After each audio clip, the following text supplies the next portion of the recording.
Культурный рост каждого казаха начинается со слов «басяки отырныз». И это действительно так, потому что, коммуникация в нашем случае, она именно в такой форме позволяет добиться каких-то целей в карьере, стать кем-то на работе, да и вообще, почему так принято, что именно кутки-игру подхалимство у нас играет немаловажную роль. Вот у нас сегодня в гостях... А почему ты в этот момент на меня посмотрел? Не, я на всех смотрел.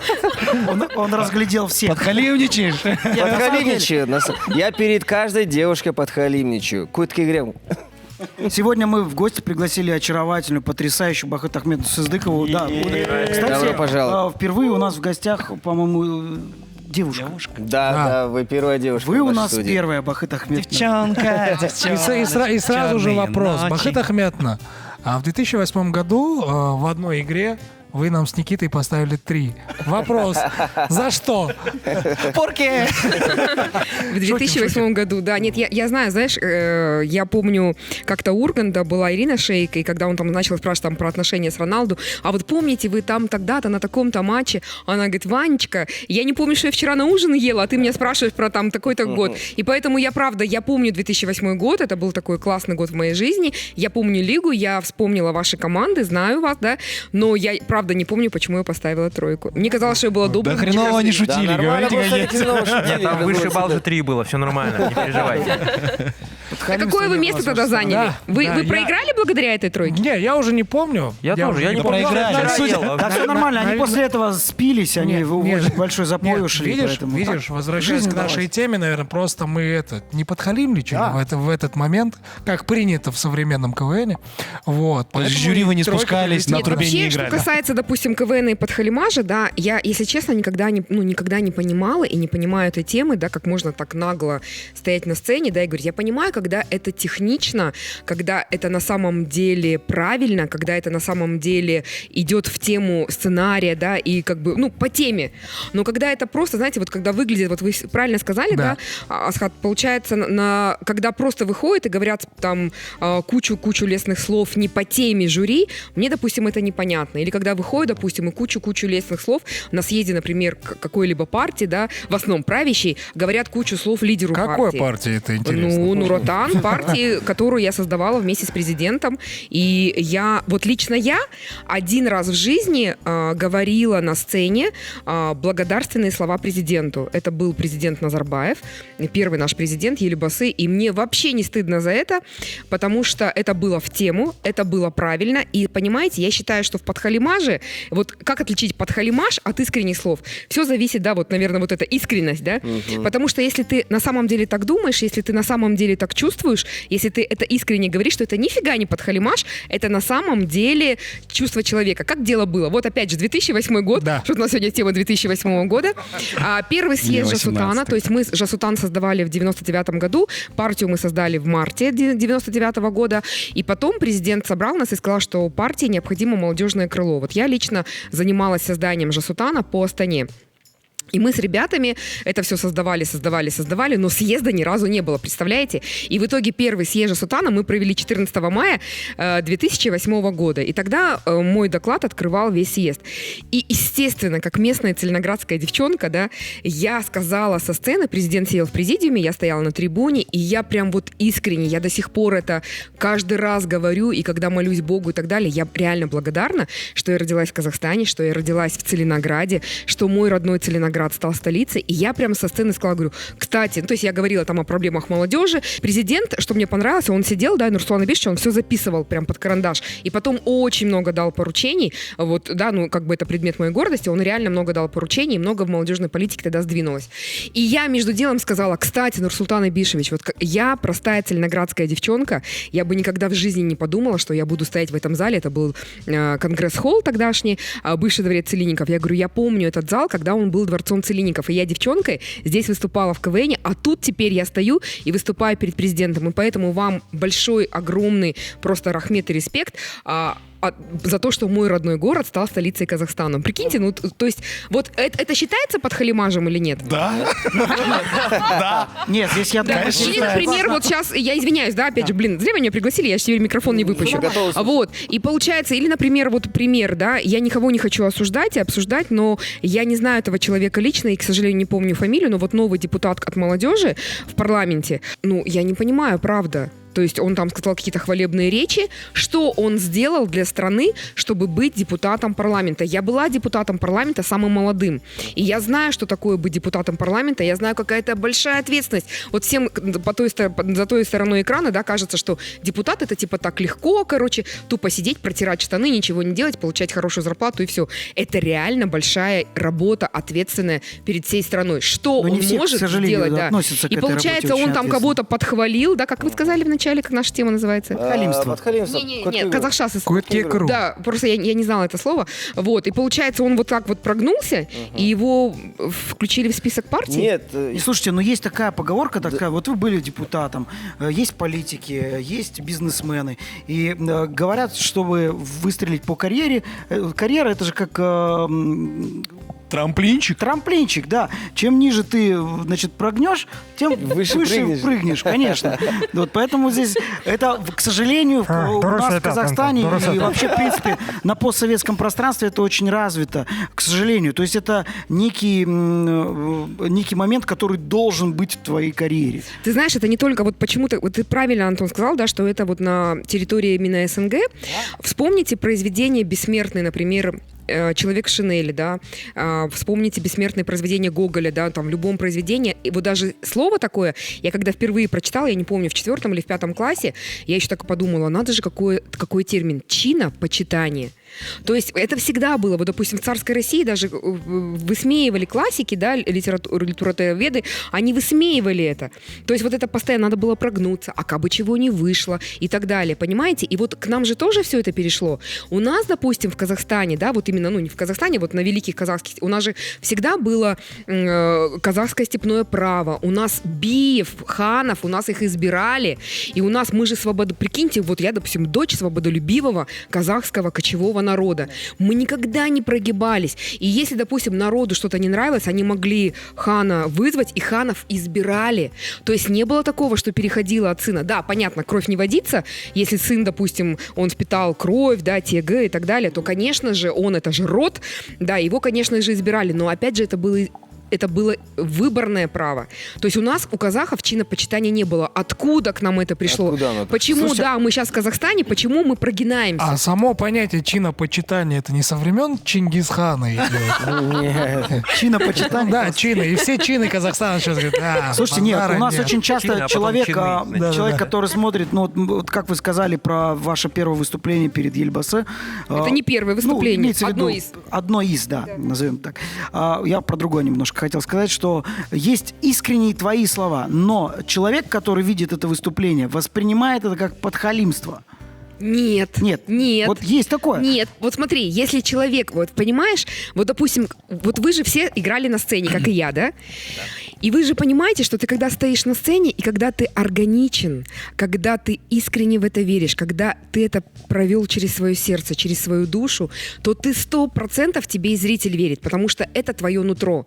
А если ты, вот допустим, я когда смотрела выступление вот этого мальчика, который сейчас депутат парламента, я в искренности не почувствовала, понимаешь? Если бы это было искренне, да я бы просто склонила перед ним голову, потому что я люблю Назарбаева. Это сейчас очень не модно, но я реально его люблю. И я вижу все недостатки, которые есть в его политике, но я вижу и достоинства, да, потому что в 91 году, когда мы остались, да, когда наша страна, вы видели вообще, в каком году вы родились, пацаны? 91-й. Вопрос к вам, я застал. Пацаны. 90-е. Мне было 4 Нет, года. 90-е, да? 90-е, Мне да? было Прикиньте, 4 года, пацаны. да. А я в 91 году уже поступила в университет. Я училась на первом курсе, и вот мы здесь несколько нас выпускников Евразийского, да? Тогда он был Целиноградский государственный пединститут. да. И тогда, представляете, когда мы первый раз пришли вот вот в университет, нас собрала декан нашего факультета, легендарная Галина Александровна Чернецкая. И представляете, мы заходим в аудиторию, мы все ждем ни одного препода, ни декана, мы не можем понять. А знаете, что они делали? В это время, это было 19 августа, они сидели у телека и смотрели, потому что в этот день было ГКЧП, потому что в этот день Союз развалился, да, и там Горбачева закрыли на Фаросе и так далее. То есть я это помню. И я помню эту разруху, я помню моих бедных родителей, которые, папа работал на заводе, мама была продавцом в магазине, когда мама придумывала там, чем накормить семью, когда папа не приносил домой зарплату, потому что Целиноград-Сельмаш стоял. И понимаете, и, конечно, в такое трудное время взять управление страны в свои руки, сделать демаркацию границ и реально провести. Вот сейчас вот чувствуется искренность, у меня прям мурашки по коже. То есть я же искренне это говорю, да, это не подхалимаш. Я реально говорю спасибо Всевышнему за то, что у нас был на тот момент такой президент. Сегодня вот хочется поговорить о как правильно сказать-то? Подхалимаже? Более бытовом, да, мне кажется? Более бытовом, потому что сейчас многие молодые люди растут на примерах... Тему, потому что на примерах... Нет, абсолютно нет. Нет, просто зачем эту тему сейчас обсуждать? То есть, мне кажется, что здесь все понятно. Давайте поговорим о том, о чем мы можем поговорить. Нет, слушайте, можно секунду, я договорю, вы меня перебили, ребят, да? Я просто хотел сказать, что сейчас молодые люди, которым сейчас 18 лет и которые только начинают, так сказать, свою взрослую жизнь, они во многом видят этот подхалимаш и пытаются быть такими же, как вот там их старшие. Да. И вот давайте вот об этом поговорим. Вот что делать молодежи, чтобы достигать своих целей, идти по карьерной лестнице, при этом не прогибаясь ни перед кем? Мы просто путаем понятия, когда есть подхалимаш постоянный такой, знаете, просто так, да, из-за того, что человек занимает какое-то кресло, да, или пост. А есть понятие, когда ты общаешься с человеком на равных. Мне, допустим, нравится общение в компаниях иностранных, где неважно, какого ранга ты достиг, с тобой могут общаться на «ты», к тебе не обязательно обращаться по имени-отчеству, и тебя оценивают по ценному конечному продукту. То есть, если ты чего-то достиг... Потому что у них директор реально директор.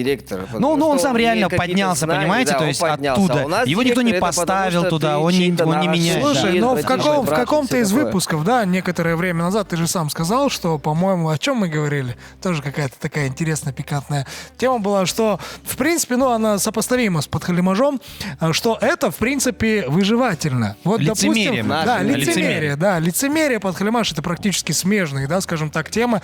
Я просто как человек, который чуть-чуть поработал, но все-таки поработал, да, в большой, скажем так, организации, я понял, что Куэтке.ру — это одна из традиций в итоге. А какая организация? Да. Национальная компания, одна из крупных портфельных организаций. На С начинается, на Казана заканчивается. Да. И я вот это вот все понял, вот возвращаясь опять же к той же самой литературе, да, о которой, говорит, по-моему, Грибоедова, да, было «Служить, брат, прислуживаться тошно». Это вот та же самая тема, о которой вот мы сейчас говорим. И я понял, что это, если это все на всех уровнях, начиная от мелкого менеджера, заканчивая руководителем уровня CEO, то, это может войти в культурный код, скажем так. И я вот, почему я ушел, и Антон Владимирович был свидетелем, да, того времени, я сказал просто: ребят, я так не могу. Может быть, я мог бы стать в перспективе хорошим, да, скажем так, представителем государственного сектора, но я просто не могу. Я не могу в себе это сломать. Ты знаешь, я тоже не смогла в себе это сломать. Вот почему, допустим, сейчас я не на госслужбе, да, потому что на самом деле я никогда не приемлила и не понимала, да, вот когда назначают родственников, мне это вообще непонятно. Вот я уже вначале, да, сказала, я из очень простой целиноградской семьи. У меня папа был всю жизнь мастером цеха номер 20 на заводе Целиноград-Сельмаш. Мама обычным продавцом в кулинарии «Арман» на проспекте Целинников, да, республики сейчас. И мне реально непонятно, да, то есть у меня никогда не было задачи строить карьеру. Просто я считаю, если человек трудится, если у него есть цели служить людям, то есть изначально была цель, чтобы наша молодежь в моем родном городе Целинограде хорошо жила, да, чтобы законы были правильные, чтобы программы, чтобы там поддерживали кружки и так далее. И вот так пошло, и как-то само собой получилось без подхалимажа, без связи, без волосатой руки. И вот смотрите, вот у меня как получилось. Я никогда, вот вы сказали, да, Асхат, вы ушли, меня ушли. Потому что я честно трудилась, да, никаких там тендеров, взяток и так далее, стали, так далее. Да, я была неудобна. Я вся была белой вороной, потому что вот этого прогинажа, подхалимажа не было. И в итоге меня исключили из партии, выгнали с позором из партии, там придумали какую-то непонятную причину, да, там и так далее, и так далее. И получается, я сейчас абсолютно свободный художник, да, и я прям кайфую от этой жизни. Потому что я бы сейчас вот в этих условиях не смогла бы жить. Знаете, у меня был такой, вот сейчас я опять буду долго говорить, у меня был такой случай, ребят, да, вот и вот этим 18-летним, как вы сказали, пацанам и девчонкам должно быть понятно, да, вот такой просто примеры жизни. В 2006 году меня назначают, мне 32 года меня назначают председателем комитета по защите прав детей. До этого я трудилась вместе с Арал Пыснес, первой леди, была исполнительным директором Бубека, фонда Бубек, и я реально знала каждую ситуацию там в детских домах и так далее. То есть это было назначение, которое, ну, реальное, да, то есть я знала ситуацию с детьми, обездоленными, сиротами, как бы изнутри. Я отказывалась 3 раза, на 3-й раз Арал Пыснес прям с постолом, ну, как бы он такая бахыт, но если не ты, кто... А я не хотела идти на службу. Я прихожу домой, я прям ревую, мой тогдашний супруг мне говорит, ты что, говорит, люди там взятки дают, чтобы пойти на какую-то госслужбу, да, чтобы там стать, тем более в те времена, в 32 года стать председателем комитета в правительстве, это типа было круто. Вот, в итоге, короче, ну я, естественно, согласилась, потому что, ну, я восприняла это как служение моему народу, да, вот. И в итоге получилось так, что первый мой рабочий день, значит, я захожу в здание министерства, тогда это еще не был дом министерства, мы трудились на площади, сейчас Акимат, и, значит, я стою возле лифта, в итоге все сотрудники выходят с лифта, и я одна захожу. Я не поняла, думаю, неужели им всем на первый этаж, что ли, нужно было? Да, я такая еду одна в лифте, не пойму. И так каждый раз, вот целую неделю я захожу в лифт, и все выходят. Я захожу в лифт, все выходят. Я вообще не поняла, что это такое. И тут я своей помощнице, у меня помощница такая классная, Олеська, говорю, Олеська, что такое? Она говорит, Бахыт Ахмед, тут такая, а я с собой ее привела. Она говорит, тут, а она такая была свободна, могла там мне там что-то, ну как бы, ну мы же сотрудники, мы же коллеги. То есть у меня никогда не было, чтобы кто-то там типа прогинался, говорил, ой, Бахыт Ахмед, вы знаете. То есть я вся была демократична. Прикиньте, оказывается, в этом министерстве, как и во всем правительстве, принято, если басток, да, если там руководитель, неважно какого там твоего комитета там или так далее, вице-министр, министр и так далее, у министра, кстати, всегда отдельный лифт, он никогда с народом не ездит, вот. И, значит, ты заходишь в лифт, и все просто, это негласное правило, они выходят, чтобы председателю комитета было комфортно доехать до своего этажа. Ну, ребят, ну, представляете? А вы вот что-то после этого сказали? Конечно, я потом всем, я вот так стояла, я всех затаскивала, я говорю, заходите.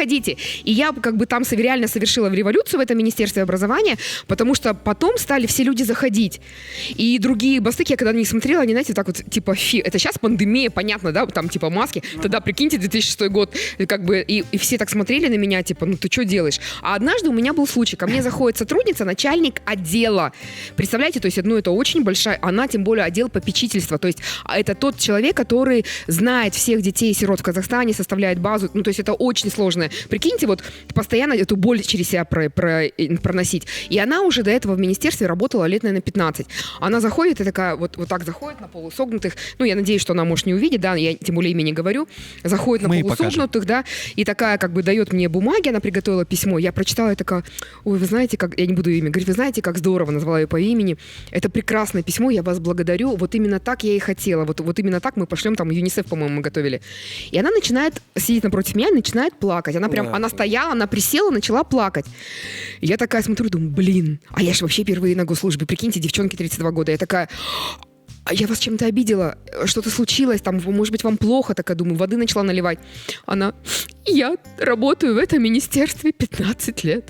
За 15 лет вы первый руководитель, кто сказал мне спасибо за мое письмо. Я пошла.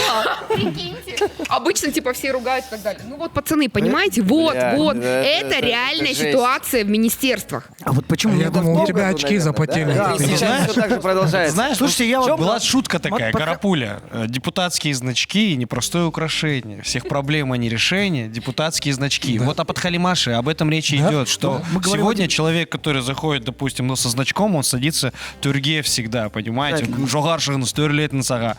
Все ждут его почему-то по стойке смирно. Обязательно с ним пресс-секретарь какой-то, его помощник, блин, который подходит и говорит, видео, он да? каким будет говорить, что будет так, зачем? Не, помощники это вообще подхалимаш уровня overall, мне кажется. Вот, возвращаясь обратно к моей карьере, короткая история, я отвечал за протоколы, за все вот эти вот дела.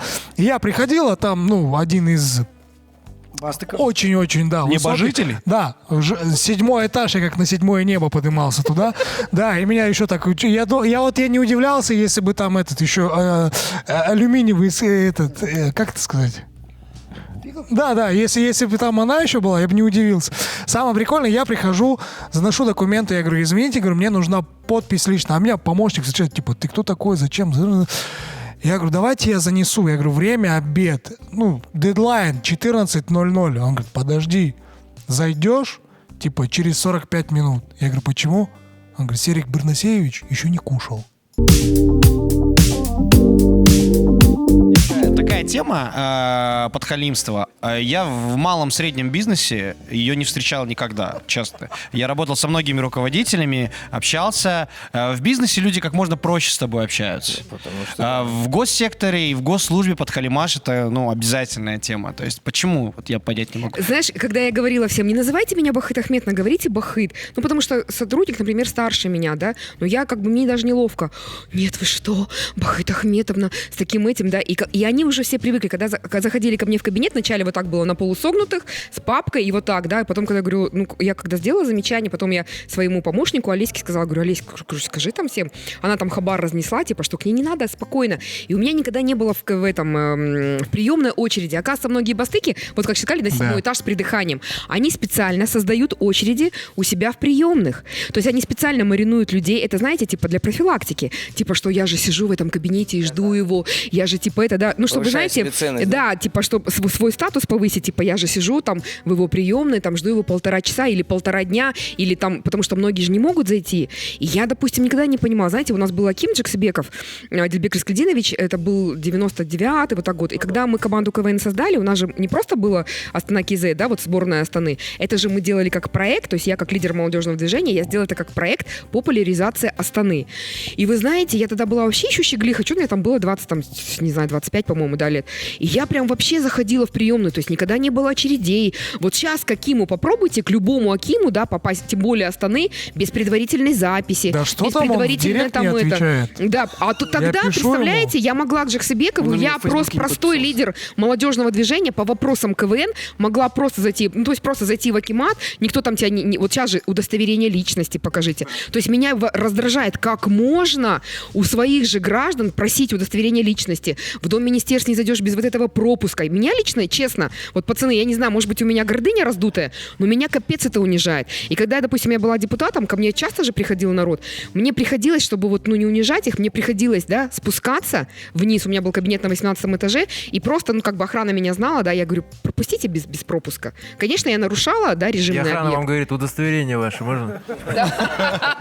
Да, поэтому, знаете, вот где этот подхалимаш, блин. Подхалимаш очень сильно явно виден. Это когда, я про спорт. Вот ты в хоккей играешь, это очень интересно наблюдать, когда один из бастыков приезжает поиграть в хоккей. И говорит, что самое интересное, с ним на льду катаются полупрофессиональные Я ребята. просто играл. Чемпионат, команда, все мы друг друга знаем. И один раз позвонили, сказали, слушай, привезите вашу пятерку. Игроков, говорит, вы же, ребят, неплохо играете, но смотрите, поедем туда-то, будет 8 вечера. Будем играть он там-то, там-то.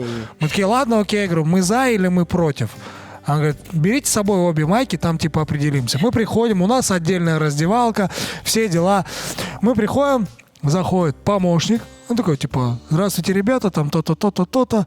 А он говорит, смотрите, говорит, шеф сегодня что-то без настроения, поэтому давайте проиграем, да? Давайте проиграем, давайте, что вы, вот так вот прям ходит, он уже слов не находит, он просто, ребят, что?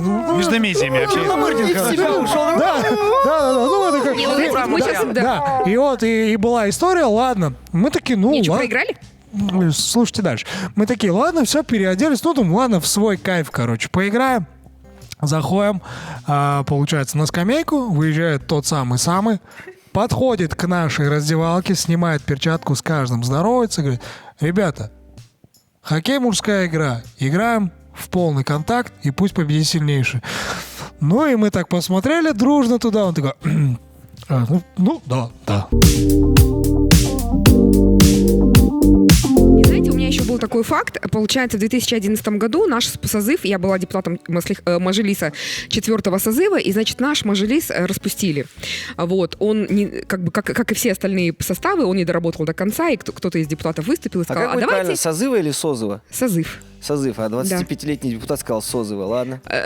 Созыва это просто неправильная русская речь. Вот вы неправильно я как красный дипломник филологического факультета, да, могу сказать. Вот, так вот. И получается, это был, съезд партии Нур-Отан, на котором должны были зачитывать списки, то есть утверждать списки депутатов.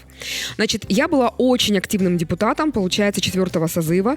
Я тогда по всем рейтингам, тогда составлялись рейтинги депутатов и так далее, я входила даже не депутатов, в 5 ведущих политиков, которым народ доверяет, то есть там был и премьер, и президент, и мне было, конечно, лестно, да, в моем молодом возрасте быть, потому что, вот без ложной, давайте сейчас без ложной скромности. То есть без ложной скромности, да, хотя про себя так некрасиво говорить, но на самом деле народ... Да, нет, огонь, да, но меня называли же народная трибуна, кайсар-депутат и так далее, да, потому что я, правда, я была капец безбашенная. Вот сейчас в этом возрасте, я уже не знаю, в 47 лет могла бы я быть такой безбашенной, нет. Но тогда я же была от молодежи, я могла нажать на кнопку и любой вопрос самый острый задать в лоб, в лицо премьеру, министрам, спикеру и так далее, да. И мои депутатские запросы, они были очень острые, и даже Хабар их вырезал, потому что, даже не вот по Хабару меня очень редко показывали.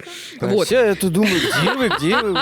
Я же только Хабар смотрел. И вот сейчас про подхалимаш. Привет всем. И вот сейчас Нет, сейчас Хабар другого формата. Нет, вот, ребята, честно, сейчас формат у Хабара абсолютно другой. Там не полностью вырезали. Да. уже видите. И, значит, у нас списки, которые формирует, естественно, руководство партии, администрация президента, да, кто войдет в следующий список. Я, так как народ меня любит, получается, мои депутатские запросы, мои законы, они на самом деле имеют очень большой общественный резонанс. То есть я понимаю, что зачем мне куда-то в какие-то кабинеты заходить, потому что я уверена, что моей партии такие депутаты нужны. Вот. То есть не серая масса, да, а вот такие, как я.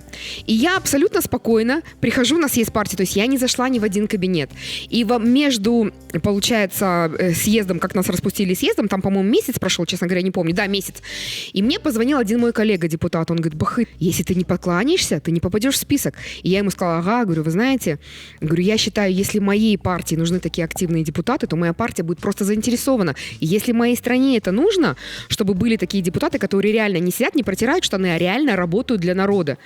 Вот, он говорит, ты знаешь, это неправильная позиция, сестренка. Вот, я забыла этот разговор, тут мы уже все, съезд партии, я абсолютно, все меня подходят, заранее поздравляют, говорят, кто кроме, ты точно в списках партии.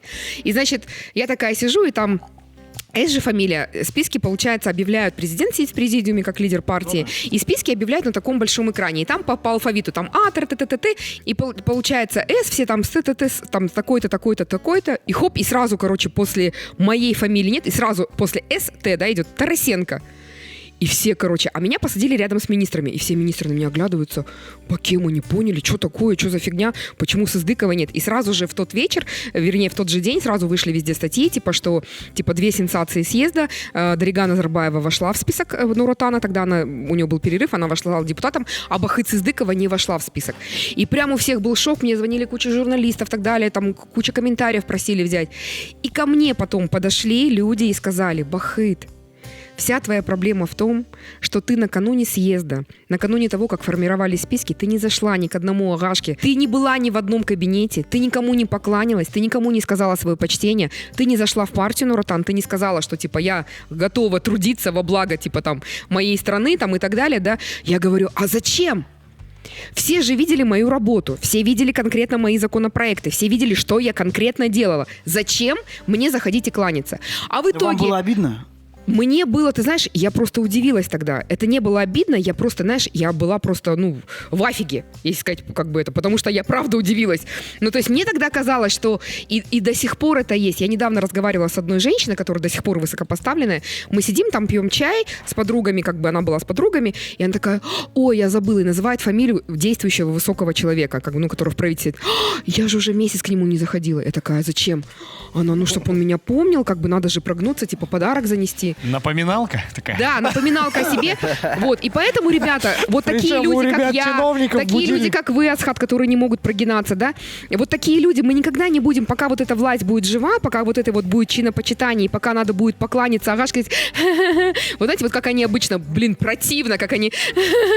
Ага. Конечно. Да, типа, знаешь, или смеются над шутками, как бы там смешно все. В 2009 году я первый раз попадаю в США, в Вашингтон, выступаю в Конгрессе. Вот, у нас была делегация, и, получается, я была единственный депутат Мажилиса, там были депутаты маслихатов, и все разъехались по разным штатам, меня как депутата парламента оставили в Вашингтоне. Вот, значит, и меня, значит, наше посольство, я им очень благодарна, они меня познакомили, потом он впоследствии стал моим другом. К сожалению, он уже покойный, Энио Фалио Маваега, он очень известный конгрессмен, можете даже погуглить, даже на русском информация про него есть. Вот, и Эни, понимаете, Энио Фалио Маваега, он 18 раз от своих островов Самоа, вот знаете, там, где вот мультик про это есть, Моана. да? Моана, да. Вот, там, где они такие разрисованы, он даже мне приподнимал, там показывал свои вот эти татуировки, которые в детстве ему делали. А это же не Вы татуировка. не Да. считаете, что это харассмент? Нет, это не харассмент. Мы просто, вот он был такой же старенький дедушка. Вот. И получается так, что он Эни Фалио Маваега. Если бы у нас такой депутат Мажилиса, который, или там Сената, который 18 раз избирался, которого народ там, знаете, вы представляете, да, что там было бы? Это был бы не депутат, это был бы застывший памятник, свадебные генералы на любом то им дают, типа, о, сейчас, ага, да, он такой, так, знаете, вот. То есть вот у нас же так депутаты обычно. Перерезатели пут. Да, перерезатели пут, перерезатели красных ленточек. Прикиньте. Слушай, это новое шоу, как А разрушители легенды с перерезатели пут. И, короче, вот пример, прикиньте, его все называли, он уже был взрослым человеком, его все называли Эни. Никто его не называл господин там Фалио Маваега. Ой, извините, что это не харассмент, да? Вот. И получается, да, все называли его... Да, все называли его Эни. Мы с ним пошли, он меня пригласил, знаете, там была вот японская же война, и там были ветераны корейско-японской войны, и мы пошли с ним на это мероприятие. Вы знаете, к нему весь народ подходит, к нему там на улице люди подходят, с ним фоткаются, то есть, ну, такой известный человек, вот, и получается, он совсем спокойно, да, там он там улыбается, там кому-то там ребенку руку пожал, там сфоткался. Я видела наших депутатов, которые, там не то что фоткаться, да, которые вот так проходят с ним так, «Салямат свага!» Никогда, как можно с людьми не здороваться, да? Прикиньте, тут целый Эни Фалио Маваега, которого там знает вся Америка. Конгрессмен, который 18 раз избирался. Зато прикольно смотреть на таких людей, которые, вы говорите, вот, про народ с ним здоровается, а он даже в их сторону не смотрит. Потом прикольно смотреть, когда был осужден за взятку, и вот их глазки тогда уже какие-то другие становятся. Взгляд сразу хочется ему с народом общаться. Именно поэтому Хочется ты сейчас сказать- очки надел, да? Да. Раз уж мы рассказываем тут истории, Если что, короче, надел. произошла со мной тоже Надел. одна история. В одной из баз отдыха за городом организовали, в общем, прием для очень важного человека. 3 человек, они скинулись, короче. Homo sapiens. Да, 3 человек, они скинулись и встречают более самого главного человека, короче. А у них там программа, они прямо вот на базе отдыха построили сцену, там концертная программа дневная была, потом какие-то игры, там из лука постреляли, на коняшках покатались, потом пошли в баню и должны были пойти, там искусственный такой легкий бассейн сделали, куда завели королевская форель, короче. Вот, но они из бани вышли, и у самого главного человека что-то не было желания идти на рыбалку. Он говорит, пойдемте похаваем. Короче, они ушли хавать. А вот эта форель, она плавает в этом бассейне. А мы с Джасоном, короче, Джасон, все его знаете, да? И мы, короче, раз они не будут, короче, ловить эту рыбку, мы сами начали Мы достали свои рыбачить, удочки. короче, да. А в чем уникальность этой королевской форели? Ты, оказывается, до нее дотронешься или вытащишь, все, она уже дохнет, короче. И мы, ведро собрали, все. Что-то она подхалим нормально, она сразу дохнет. Да, сразу. И когда подходит шофер, не помощник, не охранник, не телак, короче, шофер говорит, это же для них было приготовлено, что вы делаете? Начал что-то поднимать температуру, грубо говоря, начал гладить. В И бассейне Джасон такой с стоит, рыбами. да? Короче, и ведро бросил туда, в этот опять бассейн. Вся рыба там и дохлая, и живая, короче. Он говорит, я, что скажу этому, тому, который организовал. Давай, иди, говори. А он был супер доволен тем, как мы отвели. Говорит, за его кич нахуй, похуй, говорит. Все, в итоге ана шоферда болып қалды, рыба болып қалды. Кетч нахуй, похуй, конец цитаты. Да. Это причем А такие... вы вашим шоу... Простите, это была цитата. Нет, я понимаю, что цитата, я же филолог, я все слова знаю. Просто вы в вашем шоу не запикиваете? Нет, Меня нет, их всех, да, вот только у меня есть право, да. А чего вы ржете, я не услышала? Это я в конце сказал. Он как к нему пошел шофер жаловаться, он ему ответил, и кетч нахуй, похуй. Нет, я Да, слышали? Ты решил повторить, да? Я это часто слышала. вот поэтому подхалимство, ребят. Похуй, подписывай. Да. То есть главную миссию мы выполнили, того Вы главного знаете, человека. вот, кстати, вот этот... Ребята, во-первых, я вам очень благодарна за приглашение на это шоу, за более близкое, тесное знакомство с вами, потому Вам что спасибо. некоторых я видела только на сцене, да, как вы играли, ваше творчество. Сейчас вот вы раскрылись уже с новой стороны. И вы знаете, я вам очень благодарна, потому что ваше шоу смотрит все-таки молодежь, да? И эта тема очень важная. Вот, Антон, ты же сказал, да, вот что будут там эти 18-летние мальчишки и девчонки смотреть. Это очень важно менять сейчас, да, идеологию нашего государства. Очень важно менять какие-то устои. Это очень важно. Если мы почитаем нашего великого Абая, да, вот Кара Суздир, он же про это как раз-таки вот не только русские классики об этом говорили, но наши казахские тоже. Абай же говорил про это чинопочитание, что мы там готовы Баю. Как вы говорите это слово, а то я никак не могу. Какого? Кутки-гру. Кутки-кру, да. Вот, просто я как бы, правда, мне так стыдно было это слово произносить. Вот, и получается, на самом деле, да, это страшная тенденция. И вы знаете, когда вот это происходит, во-первых, сами эти люди, да, которым лижут одно место, да? Во-первых, они сами считают себя небожителями. У них просто почва из-под ног уходит. Они верят в это. Да, они начинают верить в то, что они небожители. Да.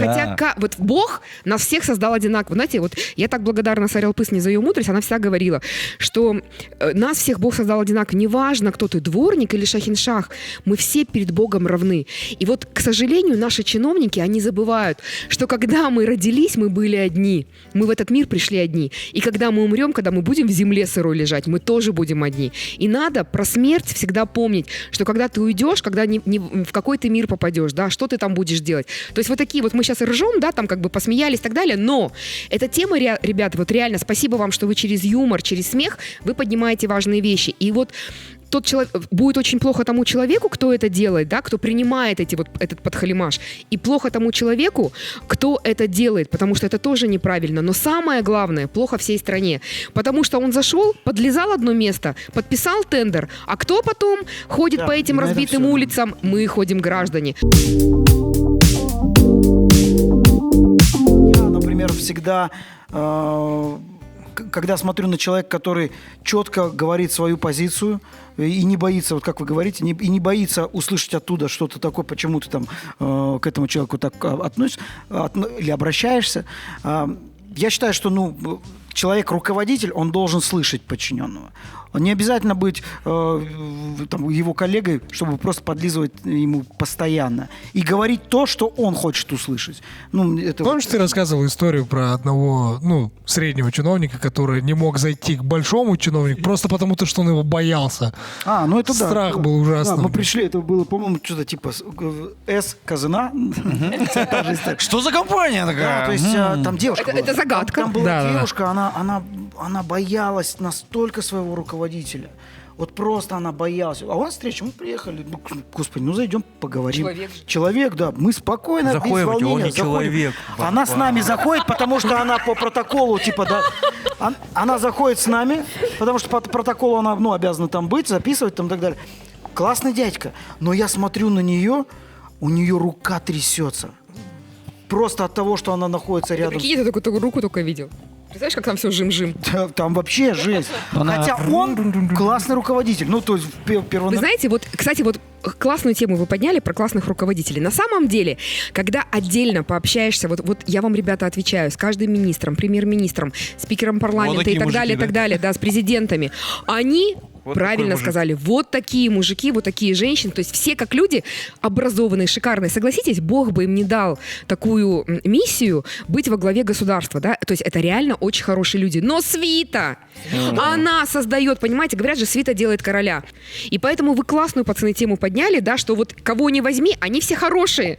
Но вот свита, да, и вот мы сами, мы же общество, мы сами делаем. И знаете, я еще хочу вот, да, как бы в завершении, вы дальше будете сами разговаривать, просто Я думаю, можно завершать. Вы да. уходите уже. Нет, я не ухожу, знаете, но я просто хочу больше Надоело ваше сказать. общество просто. Нет, просто мне просто неловко, что как бы ваше шоу, а я тут больше всего Это говорю. круто. Вы же гость. Да, как гость. Вы знаете, что я давно поняла? Когда говорят, что у нас плохой президент, или когда говорят, что у нас плохие министры, там, депутаты безмозглые, да, так часто говорят, что у нас там полиция такая берет взятки, там, гаишники и так далее, вы знаете, я точно знаю, что мы, общество, заслуживаем тех правителей, которых мы заслуживаем.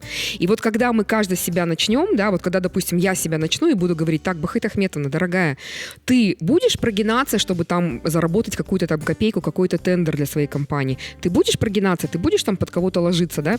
Или ты же все-таки будешь все делать честно по букве закона. Когда мы сами себя начнем, и если каждый... Я понимаю, что сейчас это сложно, да? Допустим, я знаю, очень многие мои друзья, предприниматели, я сама с этим сталкиваюсь.